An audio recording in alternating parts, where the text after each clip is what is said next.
de Torreón y escuchó un sermón basado casualmente en el texto que nos ocupa, Proverbios 31 del 10 al 31. El hombre manifestó de inmediato interés en las ideas que el predicador planteaba y al terminar el servicio se acercó con entusiasmo al pastor y le dijo: le felicito por sus palabras, me han impresionado mucho. Mire, soy profesor y también me gusta coleccionar pensamientos sobre la mujer, pero la verdad es que nunca había escuchado lo que usted dijo. ¿Quién lo escribió? Y entonces el hermano Rafael Guzmán, que hace unos años se fue a vivir con Dios, pudo entonces hablar con el invitado de la identidad del autor del libro de los Proverbios, hablar del contenido del texto y sobre todo sus propósitos. No sería la primera vez en que este texto fuera motivo de interés en el mundo de las letras. Fray Luis de León, un poeta místico español, escribió en su libro La Perfecta Casada las siguientes palabras: Salomón con hermosas razones pinta acabadamente una virtuosa casada con todos sus colores y parte, para que las que pretenden se miren en ella como un espejo clarísimo y se avisen mirando allí aquello que les conviene para hacer lo que deben. Los intérpretes judíos y cristianos entienden este pasaje como un apasionado himno a la mujer completa, como una alabanza a la virtud de la mujer ideal. Pero más que ser una serie de pensamientos hermosos sobre la mujer, este capítulo representa lo que podríamos llamar el perfil de la mujer ideal. ¿Cuál es este perfil? Les invito a considerar las ideas del texto. Antes, hermanos, de pensar en las enseñanzas de este pasaje, quisiera decir dos cosas. La primera es que Fray Luis de León fue un poeta español místico que tradujo la Biblia o porciones de la Biblia al español, lo que le costó 4 años y medio en la cárcel de la Inquisición debido a traducir la palabra de Dios y ponerla al acceso al pueblo. Era un personaje interesante y después de un proceso largo en el que no pudieron demostrar que fuera un hereje, Fray Luis de León salió, volvió a su cátedra y se dirigió a sus alumnos diciendo: el día de ayer estábamos diciendo, y habían pasado 4 años y medio que habían pasado en la cárcel, pero a final de cuentas su corazón estaba en compartir la enseñanza que había allí. La otra idea que tengo, hermanos, en mente es que debo ser sincero y confesarles que la primera vez que alguien me dijo que este es el perfil de la mujer ideal, la idea me chocó. Y lo primero que me pregunté es: ¿dónde dice el pasaje que este es el perfil de la mujer ideal? Me lo dijo una chica, ella era estudiante de la Facultad de Química de la UNAM, asistía a la iglesia donde yo servía y pertenecía a un grupo, un movimiento estudiantil, no sé si era la Cruzada Estudiantil o los Navegantes, no sé. El hecho es que ponían mucho énfasis en el discipulado, y cuando hizo esta afirmación me llamó la atención porque era gente que generalmente tenía fundamentos para lo que decía. Y después de meditar en la afirmación de esta hermana, tuve que estar de acuerdo con ella al recordar las palabras del apóstol San Pablo, que en Romanos 15:4 dice que todo lo que la Biblia dice fue escrito por causa de nosotros y para nosotros, a fin de que por la exhortación y consolación de las Escrituras tengamos esperanza. Y por eso, hermanos, es un pasaje intenso, interesante, en el que se habla del perfil de la mujer ideal. Es un pasaje interesante porque la conducta de esa mujer es descrita con 22 verbos hebreos. No vamos a detenernos en esto, pero vamos a decir que hay 3 ideas que resumen todo lo que Salomón dice sobre la mujer de Dios. En primer lugar, nos dice que la mujer ideal se caracteriza por su piedad. Hace tiempo, hermanos, comentaba de un hombre que fue uno de los próceres de la guerra de intervención, don José María Chávez, que era el padre del estado de Aguascalientes. Cuando ocurrió la intervención francesa, don José María Chávez organizó un cuerpo de lanceros, los lanceros de Aguascalientes, que fueron a combatir a los franceses y a los conservadores mexicanos.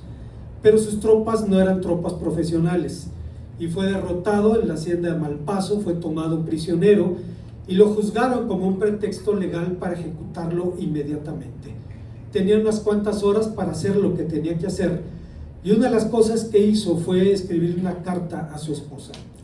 En esa carta José María Chávez dice: querida esposa, ¿qué podría decirte en estos últimos momentos? Que la mano poderosa, la omnipotente que rige los destinos del mundo, dispone de mi vida para que pague yo con ella los errores que he cometido en el cumplimiento de mi deber. Pero esa inmensa misericordia jamás abandona a los desvalidos. Acógete a ella. Amada mía, tú has sido siempre un bálsamo en mis trabajos. Sé ahora más que nunca la mujer fuerte de las Escrituras. Esta carta me llamó la atención por varias razones. Primero, la conocemos por Ignacio Manuel Altamirano. La citó en el Congreso para pedir una pensión para la viuda de don José María Chávez.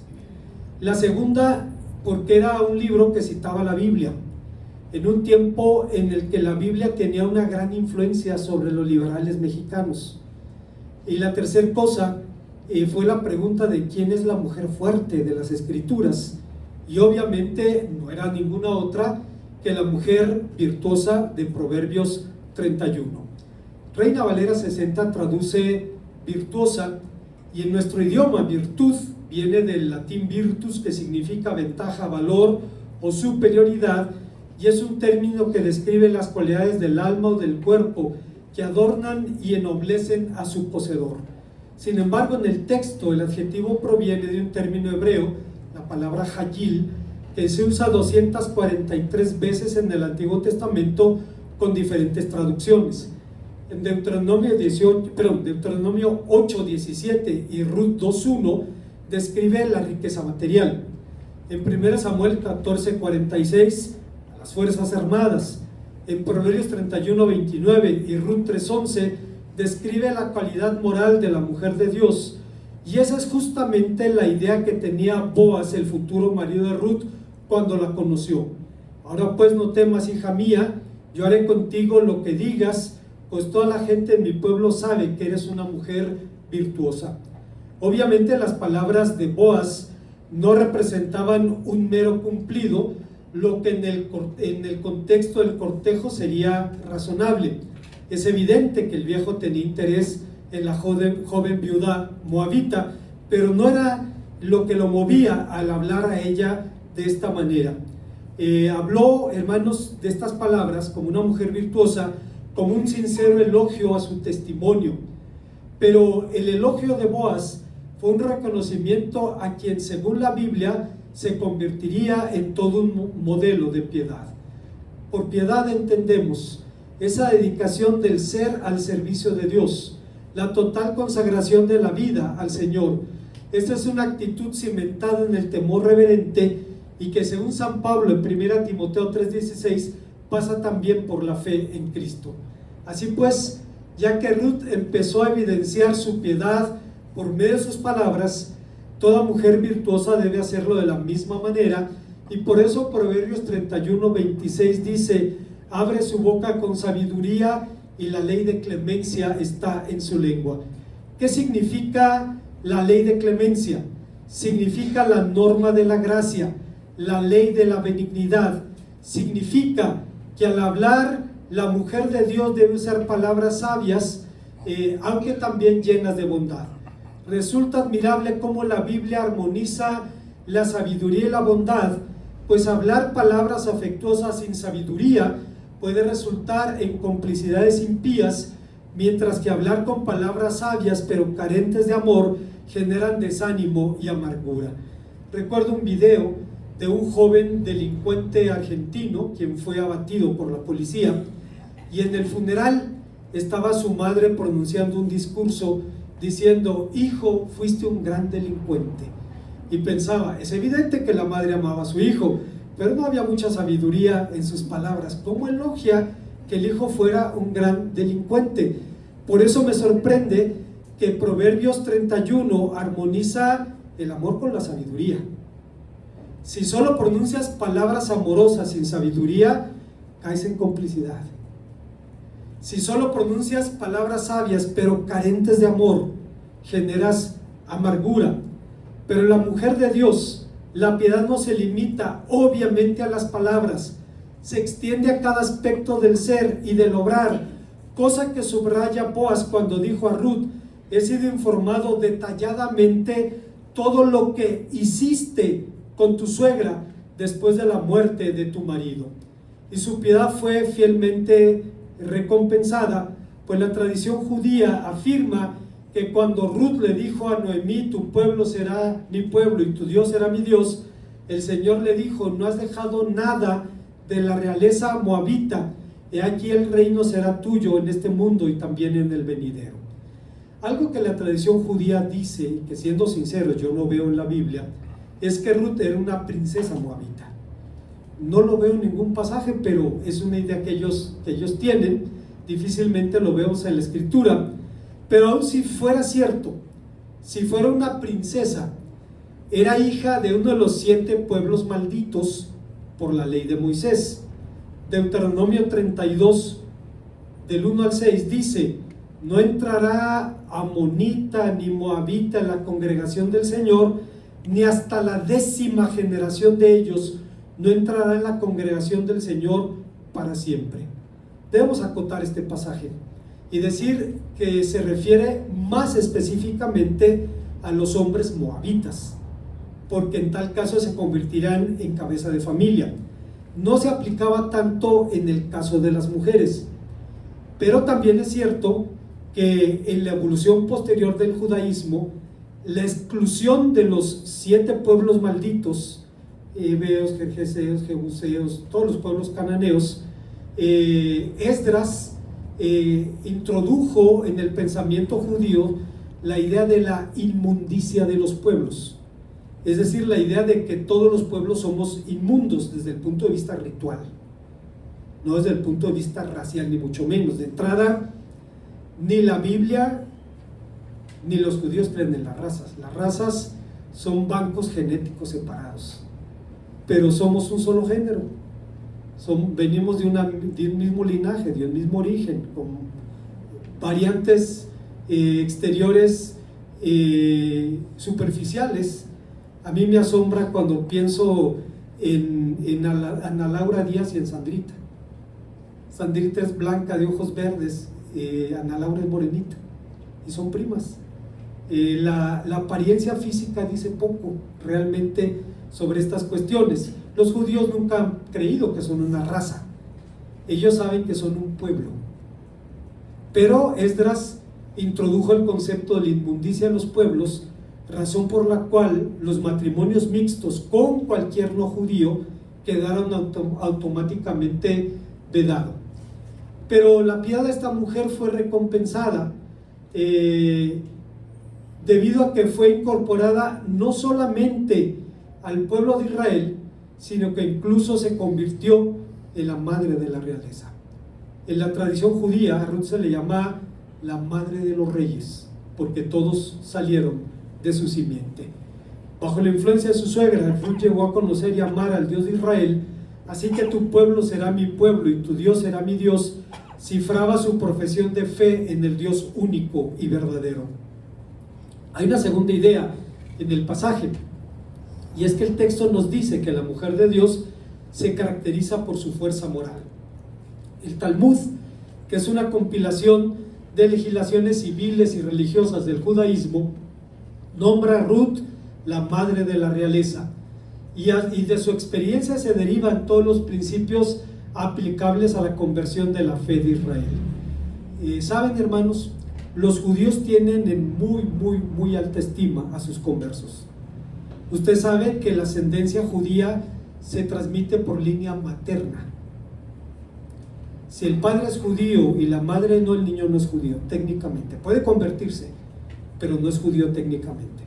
Si la madre es judía y el niño que nazca se convierte en ateo, sigue siendo judío. Es denominación de origen. Pero todos los principios que se derivan del giur, de la conversión, se derivan de la experiencia de Ruth. Así que su inmutable fidelidad a Noemí, al permanecer a su lado en tiempo de adversidad, anunciaba su lealtad a una familia y a un pueblo que traerían al mismo Mesías al mundo. Si la fidelidad es inestimable en toda relación, lo es mayormente en el matrimonio, que es una relación basada en la confianza. Cuando digo esto, recuerdo que hace algunos años un tipo quería dividir una iglesia y, buscando aliados, fue y habló con la propia esposa del pastor y le dice: hermana, el pleito no es contra usted, es contra el pastor. Y la esposa le dice: hermanos, el pleito es con el pastor, es conmigo. O sea, ¿cómo cree que con esas palabras me voy a aliar con usted? Dice: ¿a quién se le ocurre semejante estupidez? Bueno, si la confianza es fundamental en todas las relaciones, mayormente en el matrimonio, y uno de los frutos más gratificantes de la fidelidad es la seguridad, razón por la cual la palabra de Dios dice: el corazón de su marido está en ella confiada y no carecerá de ganancias. Pero para que la fidelidad pueda permanecer, necesita una fuente de poder. En porciones narrativas del Antiguo Testamento, la palabra Hayil, que se traduce como virtud, describe a las fuerzas armadas, como dijimos, a los hombres valientes, y sin embargo en Proverbios 31:10 describe otra clase de fuerza, la fuerza moral y espiritual. En la Biblia, los seres humanos no solo luchamos físicamente en conflictos armados, enfrentamos los desafíos de la existencia humana. Lo cierto es que si Dios creó a los hombres con mayor fuerza física, con mayores masas musculares, creó a las mujeres con mayor fuerza moral. Saben, hermanos, hay un detalle muy curioso en la psicología masculina, y es que en los tiempos de crisis los hombres solemos descansar en que las mujeres manejen emocionalmente los conflictos, porque son más capaces para ellos que nosotros.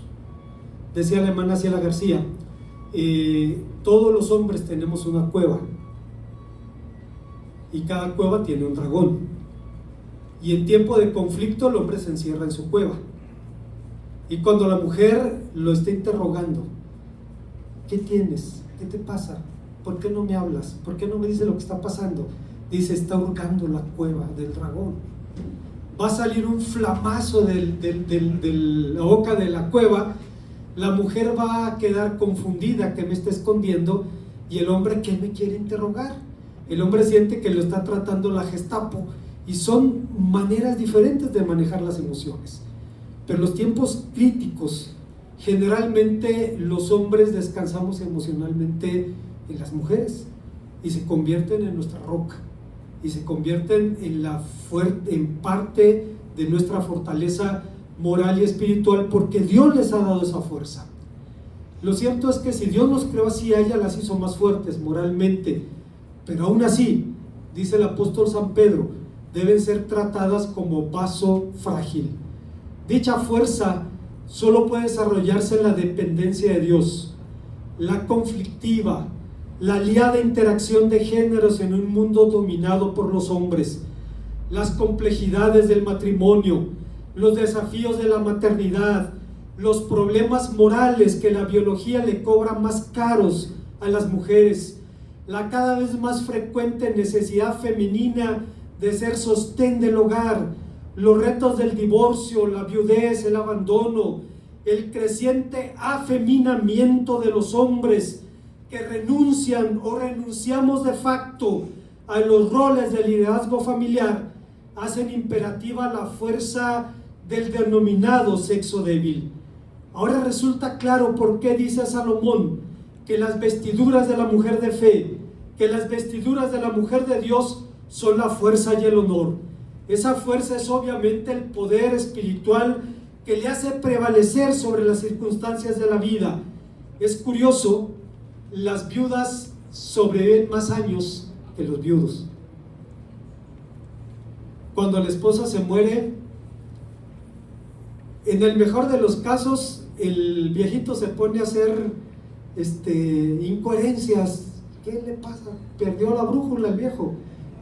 Ya no tiene rienda, ya no tiene quien lo controle. Si no es que se muere enseguida. La mujer tiene esa capacidad, quizá la maternidad le da un lugar en la familia, le da un lugar valioso, ¿no?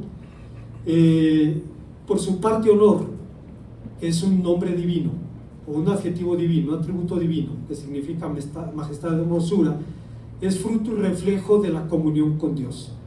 Es un don divino, pues la belleza perfecta, que no necesariamente es física, existe donde Dios la otorga, dice Ezequiel 14:16. Ya David reconocía al Señor como fuente de poder cuando decía en el Salmo 18:39: me ceñiste con poder para la batalla. Y el profeta Zacarías, cuando decía que Dios no salva con espada ni con ejército, sino con su Santo Espíritu. ¿Saben, hermanos, sobre la belleza física? Que es una de las virtudes que nuestra cultura más valora. Quizá la belleza, la fuerza y tal vez al final la inteligencia, ¿no? Recuerdo, hubo un obrero, un hombre de Dios, que trabajó en la costa de Guerrero, el hermano Moisés Arévalo. Era amigo, hermano de Lorenzo Engelman, un misionero de los Bautistas del Sur, que estuvo también allí en la costa de Guerrero. El hermano Arévalo se casó con una mujer norteamericana, anglosajona, blanca, de ojos azules, muy guapa la mujer, y tenían una chica de la costa que les ayudaba con los quehaceres de la casa, la hermana Mari, morena, pero de ese moreno, dice el Cantar de los Cantares: no reparéis que soy morena, es que el sol me ha mirado. A ella no la miró, se le quedó así. Bueno, muere la hermana Arévalo y el hermano se queda solo, y él se dio cuenta: no puedo vivir solo. Y no le batalló mucho, hermanos, se casó con la hermana Mari. Así, todo lo contrario, una costeña morena de Guerrero, pero una mujer valiosa. Una mujer que cuando muere el hermano Moisés, ella sigue la obra del hermano Moisés y funde el seminario y trabaja en la obra, hasta que mandó uno de sus sobrinos al seminario, hermano Omar Bustos, para que dirigiera la institución. Para el hermano Arévalo, la belleza estaba en otro lado. Estaba en lo que esa mujer era, estaba en lo que esa mujer hacía, estaba en su carácter, estaba en su liderazgo, estaba en su fuerza, y él la valoraba de esa manera. Esa fuerza moral es la fuerza del espíritu, por lo que los roles de la mujer demandan una dependencia absoluta de Dios y la dirección del Espíritu Santo. Fray Luis de León decía, resumiendo estas ideas con la afirmación: como el vestido ciñe y rodea todo el cuerpo, así toda ella y toda en partes ha de andar cercada y vestida como un valor agraciado y una gracia valerosa. Hay una tercera y última idea en este pasaje. El texto nos habla de que la mujer de Dios se caracteriza también por su buen testimonio. El día de su matrimonio, el día de los manteles largos, el pueblo de Israel festejaba la boda de Boaz con la moabita y empezó a pronunciar una serie de bendiciones que siguen escuchándose en las ceremonias nupciales judías. Que la mujer que entra en tu casa sea como Raquel y Lea, que levantaron casa a nuestro padre Jacob, y tú seas ilustre en Efrata y seas de renombre en Belén. Ilustre, que es otra traducción de Jayil, alude al buen hombre, al buen testimonio. El buen testimonio es un patrimonio cuyo valor queda manifiesto en las palabras de Salomón cuando dice: de más estima es el buen nombre que las muchas riquezas, y la buena fama más que el oro y la plata. Cuando digo esto, recuerdo una anécdota de mi hija Shareni. Fue al Congreso Nacional de Jóvenes y Estudiantes Bautistas en Puebla en ese año, y la persona que estaba haciendo el registro le pidió: denme su nombre completo. Sofía Shareni Garay Alarcón. El hombre se detiene y le pregunta: ¿qué es usted del pastor Arturo Alarcón? Se fue mi abuelo. Dice, el hombre dejó de escribir y empezó a hablar con palabras tan hermosas del ministerio, el testimonio de mi abuelo. Dice que yo tuve dos sentimientos. Uno, orgullo y gratitud por mi abuelo, y otro, la carga de su testimonio sobre mis espaldas. Decía, ahora saben que es nieta de Arturo Alarcón, y dice, y cualquier cosa inadecuada que haga va a pesar en el nombre del abuelo. Hermanos, esto es algo curioso, pero aunque el mundo es materialista, aún así llega a valorar algunas cosas. Tengo una sobrina que es veterinaria y trabaja para ganaderos allá en la comarca lagunera, y la contrataron para atender un hato de vacas lecheras. El hombre que la contrató le presenta a su papá, a mi sobrina, y le dice, papá es la doctora Garay, doctora Garay es mi papá, don Salvador Álvarez. Mucho gusto, don Salvador. Garay, dice don Salvador. ¿Usted es de Torreón? Sí. ¿Sus papás son de Torreón? Sí. ¿Su abuelo es de Torreón? Sí. Hizo lo que tenía que hacer. A los 8 días regresa a la oficina y estaba don Salvador esperándola allí. Perdón, doctora, me dijo que sus abuelos son de Torreón. Ya, papá, pregúntale lo que le quieres preguntar. Dice, es que yo tuve un amigo, era mi hermano, entrañable. Tanto amaba a mi amigo que le puse su nombre, Rafael, a uno de mis hijos. Y le dice mi sobrina, don Salvador, Rafael Garay fue mi abuelo. Y tanto lo amaba usted que le puso su nombre, Salvador, a uno de mis tíos. Y entonces dice don Salvador Álvarez, dice, una de las pocas cosas que lamento de mi vida es no haber cultivado la relación con las personas que me importaban. Te envuelves en tu vida, en tu trabajo, en tus esfuerzos, y te olvidas de la gente que ha sido importante en tu vida. Y dice mi sobrina, dice, pues salí con el peso del apellido del abuelo en la espalda, ¿no? Dice, porque el papá del patrón lo tenía en muy alta estima. Dice, es que tengo que cuidar mi trabajo. Dice, porque va de por medio también el nombre del abuelo.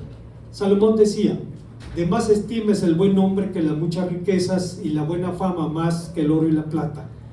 En un tiempo cuando todo parece tener precio, cuando se piensa que las personas valen por lo que tienen y no por lo que son, el buen nombre tiene valor, vale para Dios, el juez supremo de nuestras acciones, vale para nosotros mismos cuando nos da libertad de conciencia, y vale también para la edificación e instrucción del prójimo.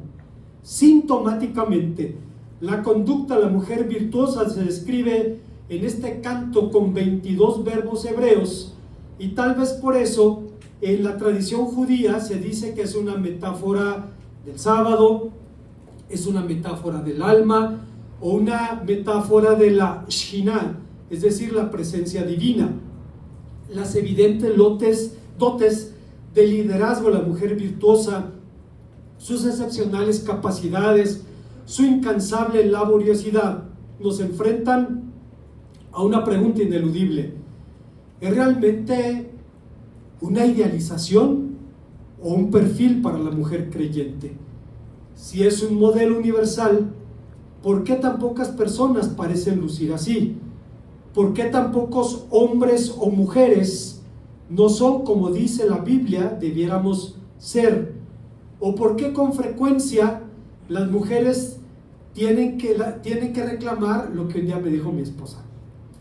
Tengo un antojo, se me antoja alguien que me ayude en la casa. La mujer virtuosa tenía varias personas así. Así lo dice, hermanos. Véanlo usted, ahí está en la palabra de Dios, ¿no? A pesar de estas objeciones, son un paradigma estas palabras para la mujer de Dios, si hemos de creer a San Pablo, quien dice que lo que está escrito en la Biblia se escribió para nosotros. Con todo, algunas mujeres pudieran decir, no, pero ese es un parámetro masculino, exigente, un estándar que escribieron hombres, y además en la Biblia no hay un estándar parecido para los hombres. La respuesta es que sí lo hay. Hay varios pasajes. Salmo 30, 1 Timoteo 3, del 1 al 13, etc. ¿Por qué entonces tan pocos cristianos, hombres y mujeres, parecen ajustarse a sus modelos? Porque estos parámetros solo son factibles con la ayuda del Espíritu Santo y la obediencia a Dios y el compromiso con la idea de ser ayuda idónea. En síntesis, ¿cuál es la razón por la que la mujer de Dios debiera ser así? Los sabios de Israel tienen un dicho que nos ayuda a entender, a responder esta pregunta. Ellos dicen: hay personas que estudian la palabra de Dios para obtener prestigio. Hay personas que estudian la palabra de Dios para ganar algún mérito. Y hay quien lo hace simplemente porque es la voluntad de Dios. La mujer de Dios, el hombre de Dios, debemos ser así simplemente porque Dios lo quiere. Como conclusión, para los sabios de Israel existe tal proximidad entre los atributos de la ley y las virtudes de la mujer ideal que afirman que de la misma forma como Dios nos dio la ley con 22 letras, con las mismas 22 letras describe a la mujer virtuosa. Cualquiera que se casa con una mujer virtuosa es como si hubiese cumplido las palabras de esta ley de principio a fin. Ellos concluyeron también, y esto ya es algo más místico, que del valor numérico de las consonantes de Jayil, que es 48, recuerdan que hay 48 cualidades para adquirir la ley de Dios, pero a pesar de las alegorías, este es un himno a la mujer ideal y establece el perfil con el que debe asumirse y cumple la promesa de alabanza a la mujer que teme al Señor. Aunque es una pieza lírica, no representa una mera idealización, sino la vocación a la que Dios puede y quiere llevar a toda mujer fiel. Desde esta certidumbre, una vez más, Fray Luis de León decía que Salomón pintaba acabadamente una virtuosa casada con sus colores y parte, para que las que pretendan serlo se miren en ella como un espejo clarísimo y se avisen mirándose allí, de manera que de hacer aquello que les conviene para hacer también lo que deben. Por lo anterior, es necesario reiterar que cuando leemos este pasaje, no nos reunimos aquí para recriminar a las mujeres lo que no son, sino que nos hemos reunido aquí en torno a la palabra viva y poderosa de Dios para recordar que Dios puede y quiere utilizar nuestras vidas siendo hombres y mujeres, mutua ayuda idónea. No nos reunimos para incitar sentimientos de culpa a quienes Dios nos ha llamado a amar y sostener, y no nos es posible recriminar inocuamente a las mujeres lo que supuestamente no son, porque a final de cuentas San Pablo dice: la gloria del hombre es su mujer. Lo que se ve allí es reflejo de lo que yo soy.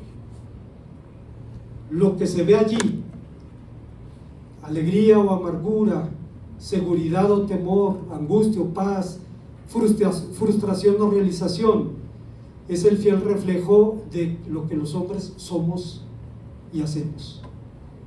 Por eso digo también a las mujeres que no pueden responsabilizar a los hombres de sus fracasos y sus hierros, ni de sus frustraciones, como tampoco eludir el imperativo divino de encarnar en sus vidas los rasgos de esa mujer de Dios, piadosa, fuerte, y una mujer de un testimonio intachable. Ya que solo podemos cumplir con nuestros roles yendo a la Escritura, dependiendo de la dirección del Espíritu Santo y basados en una relación de respeto, de aceptación, una relación basada en lo que podríamos llamar el amor verdadero. Un pasaje como este es un llamado para cada uno de nosotros. Sí, describe a la mujer de Dios, pero lo que el rostro de esa mujer refleje es el reflejo de lo que yo soy y de lo que yo hago. Así es que cuando el índice apunta al frente, hay 3 dedos que apuntan hacia mí. Un pasaje hermoso, hermanos, desafiante, fascinante, un canto que abarca las 22 consonantes del alefato, del alfabeto hebreo. Usa 22 verbos para describir a la mujer de Dios. Y hay comentaristas que dicen que seguramente Salomón escribió esto por su experiencia con Bathsheba, con su propia madre, una mujer que entre otras cosas salvó a Israel de la guerra civil. Cuando David envejeció y uno de los hijos de David quería hacerse rey, Bathsheba solucionó el problema hablando con David y diciéndole: tú tienes un compromiso con Salomón, y salvó a Israel de una guerra civil. Seguramente era una mujer así, pero a final de cuentas, dice San Pablo, las cosas que se escribieron antes para nuestra edificación se escribieron a fin de que por la exhortación y consolación de la Escritura tengamos esperanza. Oremos a nuestro Dios. Gracias, Padre, por tu palabra, porque nos alienta, sabiendo que el que empezó la buena obra la perfeccionará hasta el día de Jesucristo. Pero al verme en el espejo de la Escritura, puedo sentirme falto delante de ti y reconocer, Señor, que necesito de tu gracia, de tu perdón, para cumplir con la tarea que me has dado. Cada uno de tus siervos, cada uno de tus siervas, para bendición nuestra, para gloria tuya, en Cristo Jesús. Amén.